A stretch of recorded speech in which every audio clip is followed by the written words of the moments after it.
mata berawasan. Rasul sudah bersabda, insan punya agama, akhlak yang mulia, pahamilah.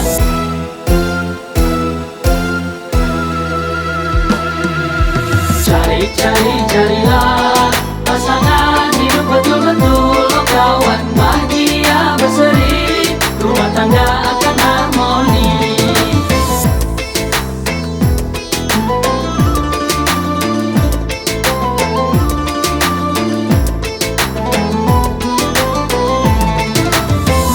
Jangan mudah percaya atas pangkat dan rupa, indahnya di mata berawasan.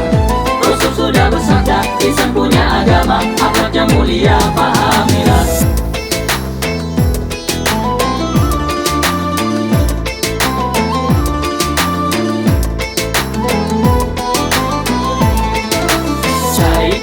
Carilah pasangan hidup betul-betul, oh kawan, bahagia berseri, rumah tangga